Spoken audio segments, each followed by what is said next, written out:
Hello friends, welcome to Every Exam channel. Successful అల్గారిథంని base చేసుకొని interlinking కాన్సెప్ట్స్తో repetition and interlinking కాన్సెప్ట్స్తో కన్ఫ్యూజన్ని దూరం చేస్తూ విజయానికి దగ్గర చేస్తూ ఈ వీడియో రూపొందించడం అనేది. దీనికి సంబంధించిన పీడిఎఫ్ని డౌన్లోడ్ చేసుకోవాలనుకుంటే మీరు కింద ఉన్నటువంటి డిస్క్రిప్షన్లో టెలిగ్రామ్ ఛానల్ లింక్ ఉంటుంది, దాంట్లోంచి ఫ్రీగా పీడిఎఫ్ని డౌన్లోడ్ చేసుకోవచ్చు. సో కరెంట్ అఫైర్స్ అండ్ జీకేలో మీకు ఎటువంటి సందేహాలు ఉన్నా కింద కామెంట్ సెక్షన్లో తెలియజేయగలరు. ఈరోజు టాపిక్లోకి వెళ్తే మన first question, Delhi's new chief minister ఎవరండి? రేఖా గుప్తా గారు, రైట్? సో మీరు ఇక్కడ ఆప్షన్స్లో తీసుకున్నట్టయితే సుష్మా స్వరాజ్ ఢిల్లీకి ఫస్ట్ మహిళా ముఖ్యమంత్రి, ఆమె తర్వాత షీలా దీక్షిత్ కూడా ఢిల్లీకి సెకండ్ మహిళా ముఖ్యమంత్రి, అదేవిధంగా అతిశీ మార్లేనా కూడా కేజ్రీవాల్ రాజీనామా చేసిన తర్వాత మూడవ మహిళా ముఖ్యమంత్రి ఢిల్లీకి, అండ్ అదేవిధంగా ఇప్పుడు ప్రజెంట్ రేఖా గుప్తా గారు నాలుగవ మహిళా ముఖ్యమంత్రి అండి ఢిల్లీకి, రైట్? సో ఇప్పటి వరకు నలుగురు మహిళా ముఖ్యమంత్రులు ఢిల్లీ చీఫ్ మినిస్టర్గా ఉన్నారు. Next question, who is the present chief election commissioner of India? Gyanesh Kumar, right? Gyanesh Kumar. ఇతను ఎవరు రిటైర్ అవ్వడం వల్ల వచ్చాడని రాజీవ్ కుమార్ ఫస్ట్ ఆప్షన్లో ఉంది, కానీ రాజీవ్ కుమార్. సో రాజీవ్ కుమార్ రిటైర్ అవ్వడం వల్ల అతని ప్లేస్లోకి జ్ఞానేష్ కుమార్ వచ్చారు. సో జ్ఞానేష్ కుమార్ ఈ చీఫ్ ఎలక్షన్ కమిషనర్ కాకముందు ఎలక్షన్ కమిషనర్ రోల్లో ఉన్నాడండి, రైట్? వీళ్ళిద్దరు కూడా జ్ఞానేష్ కుమార్ అండ్ సుఖ్బీర్ సింగ్ సంధు కూడా ఎలక్షన్ కమిషనర్ రోల్లో ఉన్నారు. సో రాజీవ్ కుమార్ రిటైర్ అవ్వడంతోనే Gyanesh Kumar chief election commissioner అయ్యాడు, అండ్ ఒక ఎలక్షన్ కమిషనర్కి వేకెంట్ ఏర్పడింది. సో దానికి Vivek Joshi garu at the same time election కమిషనర్గా నియమింపబడడం జరిగింది. సో మీరు ఇక్కడ స్లైడ్లో చూసుకున్నట్టే ఇది ఇంతకు ముందు అన్నటువంటి composition. Rajiv Kumar garu chief election commissioner, right? And Gyanesh Kumar election commissioner, and అదేవిధంగా S S Sandhu election commissioner. So ఇతను రిటైర్ అవ్వగానే జ్ఞానేష్ కుమార్ గారు వచ్చేసి మెయిన్ చీఫ్ ఎలక్షన్ కమిషనర్గా నియమింపబడడం జరిగింది, అండ్ సుఖ్బీర్ సింగ్ అదేవిధంగా ఎలక్షన్ కమిషనర్గా కొనసాగుతున్నారు, అండ్ న్యూ ఎలక్షన్ కమిషనర్గా వివేక్ జోషి గారు నియమింపబడడం జరిగింది. సో రెండు క్వశ్చన్స్ అండి. ఎలక్షన్ కమిషనర్గా నియమింపబడింది ఎవరు అంటే వివేక్ జోషి, చీఫ్ ఎలక్షన్ కమిషనర్గా నియమింపబడింది ఎవరు అంటే Gyanesh Kumar. Next question, in 2023 and 2024 who won the Paul Umrigar Award for Best International Cricketer? Jasprit Bumrah, right? And Sachin Tendulkar గారికి కూడా ఒకటి వచ్చిందండి, సికే నాయుడు అవార్డు వచ్చింది, life time achievement award. CK Naidu award ఎవరికి వచ్చిందంటే సచిన్ టెండూల్కర్. సో ఇక్కడ మీకు రైట్ సైడ్ కనుక చూసుకుంటే, సో ఈ మిడిల్లో ఉన్నది ఇందాక చెప్పిన అవార్డు, అండ్ ఇంకొక అవార్డు ఏంటంటే sir Garfield Sobers trophy award కూడా జస్ప్రీత్ బుమ్రాకి వచ్చిందండి. ICC men's cricketer of the year 2024 కూడా జస్ప్రీత్ బుమ్రా, గుర్తుపెట్టుకోండి, ఇవి అడిగే అవకాశం ఉంటుంది. And BBC's Indian sports women of the year 2024 ఎవరండి? Manu Bhaker. So last time జరిగిన ప్యారిస్ ఒలింపిక్స్లో 2 పథకాలు సంపాదించింది, కానీ ఒకటి ఇండివిజువల్ ఈవెంట్లో సంపాదించింది, అదేవిధంగా టీమ్ ఈవెంట్లో కూడా ఒక మెడల్. సో 2 మెడల్స్ సాధించింది ఒకటేసారి. సో ఈమెకి అవార్డు వచ్చింది BBC Indian sports women of the year. And ఆప్షన్స్లో ఉన్నటువంటి 4 మెంబర్స్ కూడా అవార్డు తీసుకున్నారంటే ఇదే బీబీసీ అవార్డ్స్. అవి ఏంటంటే మను బాకర్ వచ్చేసి ఇందాక చెప్పుకున్నాం కానీ Indian sports women of the year, అదేవిధంగా శీతల్ దేవి వచ్చేసి BBC emerging player of the year 2024, and Mithali Raj వచ్చేసి lifetime achievement award 2024, and Avani లేఖర్కి ఏమొచ్చిందంటే BBC para sports women of the year 2024. So ఈ 4 అవార్డ్స్ కూడా బీబీసీ నుంచి వచ్చాయని గుర్తుపెట్టుకోండి. Next question, who has been named the ICC women's ODI cricketer of the year 2024? So ఎవరండి? ఇది కూడా స్మృతి Mandhana, ICC women's ODI cricketer of the year. Answer వచ్చేసి స్మృతి మందాన. అయితే ఇక్కడ మీకు ఒకటి పాయింట్ అండి, ఓడిఐ కనుక తీసేస్తే సో ఇదే క్వశ్చన్ చూడండి మారిపోతుంది. Who has been named the ICC women's cricketer of the year 2024, దానికి ఆన్సర్ వచ్చేసి మెలయి కేర్ అవుతుందండి. సో ఓడిఐ స్పెషల్గా తీసుకుంటే మాత్రం స్మృతి మందాన. అండ్ చూడండి ఎవరెవరికి ఏమేమి వచ్చాయి. సో బేసిక్ ఆప్షన్స్లో ఉన్న వారి గురించి చెప్తున్నాను. మేజర్ స్మృతి మందానికి వచ్చినటువంటి ఇంకొక అవార్డు కూడా ఉందండి. సో ఇక్కడ మీరు ఇదేమో క్వశ్చన్లో అడిగిన award ICC women's ODI cricketer. అదేవిధంగా ఇంకొకటి best international cricketer of the woman Smriti మందానకు వచ్చింది. ఇది మిథాలీ రాజ్దేవ్ ఇందాక చెప్పుకున్నాం కదా, లైఫ్ టైమ్ అచీవ్మెంట్ అవార్డు. ఇది బీబీసీ వాళ్ళు ఇచ్చింది. ఇదేమో బీసీసీఐ వాళ్ళు ఇచ్చింది. ఇది వచ్చేసి ఐసీసీ వాళ్ళు ఇచ్చింది. సో ఇవన్నీ గుర్తుపెట్టుకోండి. అదే ఐసీసీలో best ODI cricketer, women's ODI cricketer అంటేనేమో స్మృతి మందాన.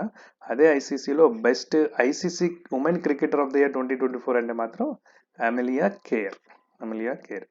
అండ్ నెక్స్ట్ ఇది దీప్తి శర్మ కూడా ఒక అవార్డు వచ్చిందండి. ఈమె ఏంటంటే highest wickets in one day international 23-24 woman. Highest wickets in one day international 23-24 woman. BCCI Naman awards ఉంటాయి కదా, దాంట్లో వచ్చాయి. సో బీసీసీఐ ఇక్కడ కన్ఫ్యూజ్ అవుతుందండి. బీబీసీ అవార్డ్స్ ఉన్నాయి, బీసీసీఐ అవార్డ్స్ ఉన్నాయి, అండ్ ఐసీసీ అవార్డ్స్ ఉన్నాయి. సో జాగ్రత్తగా చదువుకోండి. Next question, which bank launched Jan Nivesh mutual fund scheme? So mutual fund scheme అండి. దీన్ని జన్ అంటే ప్రజలు, ఓకే, నివేష్ అంటే ఇన్వెస్ట్మెంట్. సో నార్మల్ ఇన్ జనరల్గా ఏంటంటే అందరికీ అందుబాటులో ఉండేటువంటి స్కీమ్స్ని మనం జన్తో స్టార్ట్ చేస్తాం అనమాట. జన్ ధన్ యోజన అలా ఇలాంటివన్నీ జన్తో స్టార్ట్ చేస్తాం. సో ఇక్కడ ఏంటంటే ఒక బేసిక్గా 250 రూపీస్తో మాత్రమే మనం ఒక మ్యూచువల్ ఫండ్ స్టార్ట్ చేసుకోవచ్చు. So 250 rupees. ఇంత తక్కువగా ప్రజాదరణ పొందినటువంటి ఒక బ్యాంకులో మ్యూచువల్ ఫండ్ రావడం ఇదే ఫస్ట్ టైం అండి. అండ్ అంటే ఉన్నాయి 100 రూపాయలకి 500 రూపీస్కి అని ఉన్నాయి మ్యూచువల్ ఫండ్స్ అని చెప్పేసి ఉన్నాయి, కానీ వాటిలో ఛార్జెస్ ఉంటాయి. ఛార్జెస్ హెవీగా ఉంటాయి. దట్టు ఆఫ్టర్ సపోర్ట్ అనేది కూడా కొంచెము ఇబ్బందికరంగా ఉండే పరిస్థితి ఉంటుంది. సో ఇది ఏంటంటే అటువంటి అన్ని దూరం చేయడానికి ఒక స్కీమ్ తీసుకురావడం జరిగింది. ఎస్బీఐ నుంచి ఇనిషియేటివ్ వచ్చింది. So answer is SBI. Next question, who is the highest paid athlete in the world 2024? So highest paid ఎవరంటే క్రిస్టియానో రొనాల్డో అండి. Right, Cristiano Ronaldo. మీరు ఇక్కడ చూసుకున్నట్లయితే ఇక్కడ రైట్ సైడ్ మీకు కనిపిస్తుంది. క్రిస్టియానో రొనాల్డో టాప్ ప్లేస్లో ఉన్నాడు, రైట్.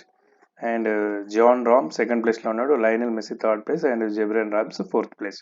సో ఇక్కడ క్రిస్టియానో రొనాల్డో పోర్చుగల్ దేశస్తుడు and is a player of football. And Jon Rahm ఇతను స్పెయిన్ దేశస్తుడు. ఇతను ఏంటంటే ఒక ప్రొఫెషనల్ గోల్ఫ్ ప్లేయర్ అండి, గోల్ఫ్. అండ్ థర్డ్ పొజిషన్లో ఉన్న లయనల్ మెస్సీ అర్జెంటీనా దేశస్తుడు. అండ్ ఇతను కూడా football player, the famous football player. అతను అథ్లెట్స్లో టాప్లో నుంచి థర్డ్ ర్యాంక్లో ఉన్నాడు, హైయెస్ట్ పెయిడ్ అథ్లెట్స్లో థర్డ్ ర్యాంక్. సో ఇతను second rank, first rank. And LeBron James ఇతను ఫోర్త్ ర్యాంక్లో ఉన్నాడు. ఇతను అమెరికా దేశస్తుడు. ఇతను ఏంటంటే ఇది బాస్కెట్బాల్ అండి. సో బాస్కెట్బాల్ యొక్క ఫేమస్ క్రీడాకారుడు ఎవరు? లెబ్రాన్ జేమ్స్, అమెరికా దేశస్తుడు. సో ఈ ఫస్ట్ 4 మెంబర్స్ టాప్లో ఉన్నారండి. సో ఆన్సర్ వచ్చేసి Cristiano Ronaldo. Next question, who gifted PM Narendra Modi the book our journey together? So ఇక్కడ వచ్చేసి అవర్ జర్నీ టుగెదర్ ఎవరు ఇచ్చారు? మీకు రైట్ సైడ్ ఆల్రెడీ ఇమేజ్లో కనిపిస్తుంది కానీ నరేంద్ర మోదీ. సో ఇక్కడ ఏంటంటే అవర్ జర్నీ టుగెదర్ అంటే ట్రంప్ గారు ఇండియాకి వచ్చినప్పుడు అతను వెళ్ళినటువంటి ప్రదేశాలు, దిగినటువంటి ఫొటోస్, మోదీతో జరిగినటువంటి సంభాషణలు, వీటి గురించి ఒక క్రోడీకరిస్తూ ఒక బుక్ రూపకంగా, చిన్న బుక్ రూపకంగా తీసుకొచ్చి నరేంద్ర మోదీ గారికి మొన్న యుఎస్ వెళ్ళినప్పుడు వాషింగ్టన్ డీసీలో గిఫ్ట్గా ఇవ్వడం జరిగిందండి. సో రైట్ సైడ్లో బుక్ కనిపిస్తుంది కదండి, ఇది ఒక పేజ్ అనమాట, బుక్లో ఒక పేజ్. సో ఇక్కడ ఒక స్టేట్మెంట్ కూడా ఉంది చూడండి. My friend the Indian prime minister Narendra Modi, he loves, stands up for his country, we had a great relationship. So answer వచ్చేసి Donald Trump. Next question, PM Shri Narendra Modi participated in the world government summit in, ఇది ఎక్కడ జరిగింది? రీసెంట్గా జరిగిందండి. World ప్రపంచ ప్రభుత్వాల summit అనమాట, సదస్సు. ఇది ఎక్కడ జరిగిందంటే దుబాయ్లో జరిగిందండి. సో నరేంద్ర మోడీ గారు వెళ్ళారు, అడ్రస్ చేశారు. సో రైట్ సైడ్ ఇమేజ్లో కూడా చూడండి, అడ్రస్సింగ్ అని ఉంది. So Dubai is the answer. Next question, on February 20 and 21 that G20 foreign ministers meeting was held in. ఎక్కడ జరిగింది? G20 ఫారిన్ విదేశీ మంత్రుల సదస్సు. ఓకే, విదేశాంగ శాఖ మంత్రులు ఉంటారు కదండి, ప్రతి G20 సభ్యత్వ దేశాల యొక్క విదేశీ మంత్రుల యొక్క సదస్సు జరిగింది. అది ఎక్కడ జరిగింది? సో ఆన్సర్ వచ్చేసి సౌత్ ఆఫ్రికా అండి.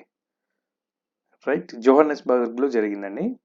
సో ఇక్కడ ఏంటంటే మనకు G20 ప్రెసిడెన్సీ ఉంటుంది, కానీ మనం కూడా ఇండియా కూడా చేసింది ఇది వరకు 2 years బ్యాక్. సో ప్రజెంట్ ఆ G20 ప్రెసిడెన్సీ అనేది ఎవరి దగ్గర ఉంది? సౌత్ ఆఫ్రికా దగ్గర ఉంది. Right, south Africa present presidency ఎప్పటి నుంచి అంటే 2024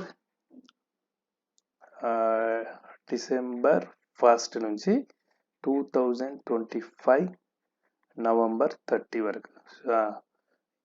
ఈ నవంబర్ 30 వరకు కూడా ప్రెసిడెన్సీ వచ్చేసి సౌత్ ఆఫ్రికా చేతిలో ఉంది. సో సౌత్ ఆఫ్రికాలో సదస్సులు జరిగే అవకాశం ఎక్కువ ఉంటుంది. సో ప్రజెంట్ అయితే ఈ యొక్క విదేశాంగ శాఖ మంత్రుల యొక్క సదస్సు జరిగింది సౌత్ ఆఫ్రికాలో. Next question, where will miss world 2025 be held? So హైదరాబాద్లోని, ఆబ్వియస్లీ రైట్ సైడ్ ఇమేజ్ కనిపిస్తుంది, హైదరాబాద్. ఇది ఏంటంటే ఎప్పుడంటే 2025లో May 4 నుంచి 31 మధ్యలో జరగబోతుందండి ఈ మిస్ వరల్డ్ పోటీలు హైదరాబాద్లో. Next question, which day was declared by UNESCO as the international mother language day? అంతర్జాతీయ మాతృభాషా దినోత్సవంగా యునెస్కో ఏ తేదీని ప్రకటించింది? సో ఆన్సర్ వచ్చేసి 21 February. రీసెంట్గానే జరుపుకున్నాం కదండి mother language day, international mother language day, అంతర్జాతీయ మాతృభాషా దినోత్సవం. అండ్ ఈ సంవత్సరం యొక్క థీమ్ ఏంటంటే languages matter. Languages matter.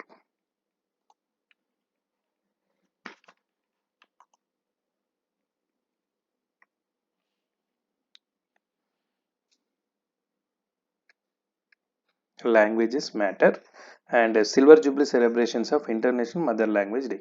So 25 years and so ఇది 1999 నుంచే ఇది ఈ డేని మదర్ లాంగ్వేజ్ డేగా అనౌన్స్ చేయడం జరిగింది 1999 నుంచి.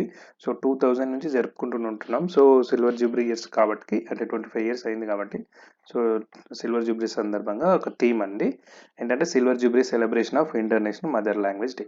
సో ఈజీగా గుర్తుపెట్టుకోవచ్చు. సో 2025 థీమ్ అంటే 25 years అయినట్టుగా థీమ్ గుర్తుపెట్టుకోండి, ఈజీ అయిపోతుంది. Silver Jubilee celebration of international mother language day. So దీనికి ఒక ఇది ఉందండి, ప్రాసెస్ ఉంది. అంటే ఐ మీన్ ఎలా ఈ లాంగ్వేజ్ డే జరుపుకోవడానికి దారి తీసినటువంటి పరిస్థితులు ఏంటంటే, బంగ్లాదేశ్ జాతీయులు పాకిస్తాన్ అండర్లో ఉన్నప్పుడు, తూర్పు పాకిస్తాన్ అండర్లో ఉన్నప్పుడు, తూర్పు పాకిస్తాన్ 1971లో బంగ్లాదేశ్ ఏర్పడింది.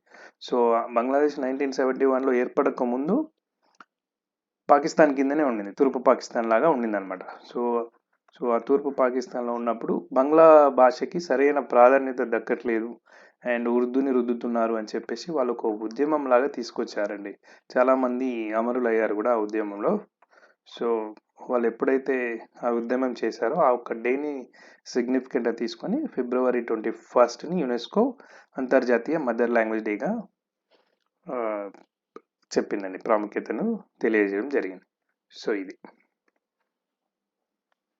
Next question, who is the current governor of West Bengal? West Bengal యొక్క కరెంట్ గవర్నర్ ఎవరు? సివి ఆనంద్ బోస్.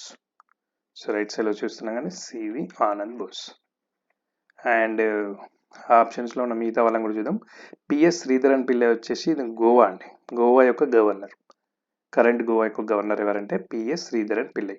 అండ్ లా గణేషన్ వచ్చేసి కరెంట్ నాగాలాండ్ గవర్నర్ అండి, Nagaland governor.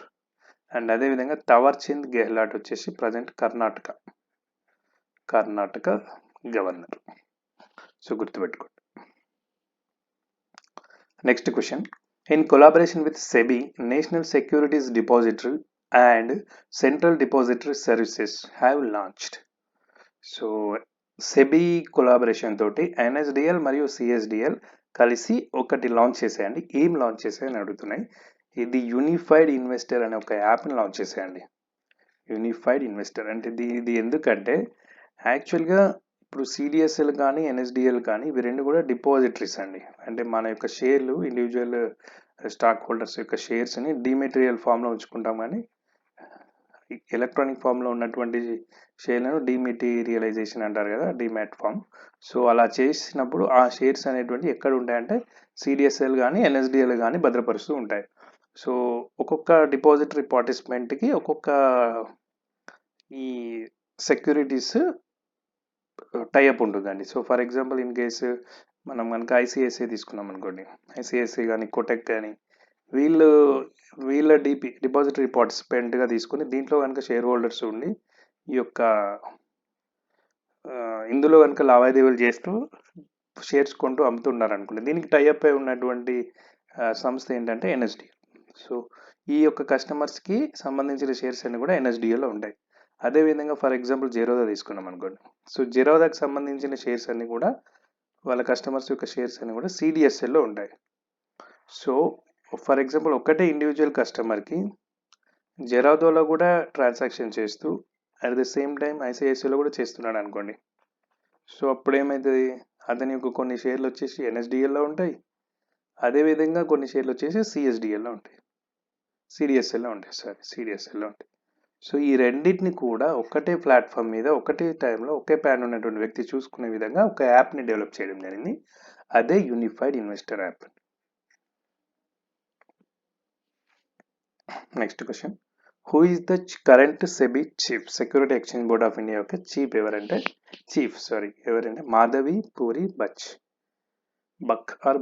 So Madhabi Puri Buch. And ఆప్షన్స్లో చూసుకుంటే నెక్స్ట్ సంజయ్ మల్హోత్రా, చల్లా శ్రీనివాసులు శెట్టి, సంజయ్ మూర్తి. సో వీళ్ళు కూడా ఫేమస్ పొజిషన్స్లో ఉన్నారండి. సో సంజయ్ మల్హోత్రా వచ్చేసి RBI governor, and Challa Srinivasulu Setty వచ్చేసి ఎస్బీఐ చైర్మన్, అండ్ అదేవిధంగా సంజయ్ మూర్తి వచ్చి కాగ్ అండి, controller auditor general of India. So వీళ్ళని కూడా గుర్తుపెట్టండి. Next question, union budget 2025. So 2025 union బడ్జెట్లో వచ్చినటువంటి ఒక స్కీమ్ అండి, national institute of food technology to be setup in. So food టెక్నాలజీకి సంబంధించిన ఒక జాతీయ సంస్థని ఎక్కడ నెలకొల్పబోతున్నారు? సో బీహార్ అండి. అండ్ వన్ మోర్ థింగ్, బీహార్లోనే ఇంకొకటి మఖానా బోర్డు కూడా బీహార్లోనే సెటప్ చేయాలని బడ్జెట్లో నిర్ణయం తీసుకున్నారు. సో ఇది కూడా బీహార్ అండి. మఖానా బోర్డు కూడా బీహారే, and national institute of food technology కూడా Bihar. So the answer is Bihar. Next question, the Kisan credit card loan limit was increased from 3 lakh to dash in the union budget 2025. So KCC ఉంది కానీ Kisan credit card. So వీళ్ళ యొక్క loan limit అనేది ఎంత నుంచి ఎంతకు పెంచారు? ఇంతకుముందు 3 lakhs ఉన్నాయి, ఇప్పుడు ఎంతకు పెంచారు ఈ బడ్జెట్లో? సో ఆన్సర్ వచ్చేసి 5 lakhs అండి. 5 lakhsకి పెంచడం జరిగింది. కేసీసీ లిమిట్ని 5 lakhsకి పెంచడం జరిగింది. Next question, Pullari tax for grazing cattle and collecting wood was imposed by the British farmers in dash. ఎక్కడ ఈ ట్యాక్స్ వేశారు? అసలు ఏంటంటే ఈ ట్యాక్స్ ఏంటంటే అండి,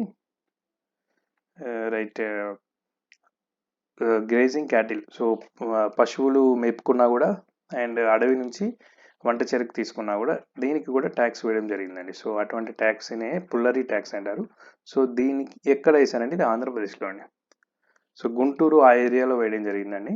సో ఇప్పుడు రైట్ సైడ్ ఇమేజ్లో చూపిస్తున్నట్టు మీకు కన్నెగంటి హనుమంతు, సో ఇతను ఈ ట్యాక్స్ కట్టము అని చెప్పేసి దీని గురించి ఒక పోరాటం చేసి అమరుడయ్యాడండి. సో అతని పేరు కూడా గుర్తుపెట్టుకోండి. సో పుల్లరీ ట్యాక్స్ రిలేటెడ్ పోరాటంలో ప్రముఖ పాత్ర వహించిన స్వాతంత్ర యోధుడు ఎవరు అంటే కన్నెగంటి హనుమంతు.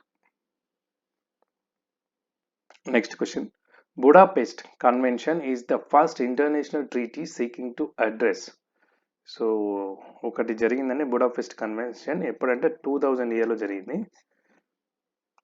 సో ఇది దేని గురించి జరిగింది అంటే సైబర్ క్రైమ్. సో మొట్టమొదటి సైబర్ క్రైమ్ మీద ఒక ఇంటర్నేషనల్ కన్వెన్షన్ జరిగింది అంటే బుడాపెస్ట్లోనే అండి. సో కాకపోతే దీంట్లో మన ఇండియా భాగస్వామ్యం కాలేదండి. ఎందుకంటే దీనికి ముసాయిదా అంటే డ్రాఫ్ట్ తయారు చేసినప్పుడు ఇండియాని కన్సిడర్ చేయలేదనే ఒక ఉద్దేశంతో మనం దీంట్లో ఇన్వాల్వ్ అవ్వలేదండి. బట్ ఒక మంచి కన్వెన్షన్ అనమాట. ఫస్ట్ సైబర్ క్రైమ్ గురించి ఇంటర్నేషనల్గా ఒక ఇలా ఉంటుంది అంటే ఇటువంటి సమస్యలను మనం రాబోయే తరాల్లో ఫేస్ చేయబోతున్నామని చెప్పేసి చెప్పినటువంటి ఒక convention. And next question, world day of social justice is celebrated on. So ప్రపంచ సామాజిక న్యాయ దినోత్సవం ఎప్పుడు జరుపుకుంటాం? ఫిబ్రవరి 20 అండి. ఫిబ్రవరి 20 రోజు జరుపుకుంటాం. అండ్ ఈ ఇయర్ యొక్క థీమ్ ఏంటంటే సామాజిక న్యాయ దినోత్సవం యొక్క empowering inclusion, building gaps of social justice. So empowering inclusion, bridging gaps of social justice. So సామాజిక న్యాయ సాధనలో ఉన్నటువంటి గ్యాప్స్ని ఫిల్ చేస్తూ అందరికీ న్యాయం అందేలా చేయడం ఈ ఇయర్ యొక్క సోషల్ జస్టిస్ డే యొక్క థీమ్. ఇది మనము లాస్ట్ వీడియో క్వశ్చన్ అండి, మిమ్మల్ని కామెంట్ చేయమని అడిగాను. సో ఈ యొక్క క్వశ్చన్కి ఆన్సర్ ఏంటంటే, who is the chief guest of republic day 2025? Prabowo Subianto, ఇతను ఇండోనేషియా యొక్క అధ్యక్షుడు. అండ్ ఈ వారం కూడా ఒక క్వశ్చన్ అండి వ్యూవర్స్కి, మీరు కనుక నా వీడియోస్ చూస్తూ నాలెడ్జ్ గెయిన్ చేస్తున్నట్లయితే ఒక చిన్న పరీక్ష. Kolkata's Fort William renamed as. So కోల్కతాలో ఉన్నటువంటి విలియం ఫోర్ట్కి ఒక నేమ్ చేంజ్ చేశారు. సో దాన్ని ఏ నేమ్గా చేంజ్ చేశారు? దీన్ని మీరు కామెంట్లలో తెలియజేయండి.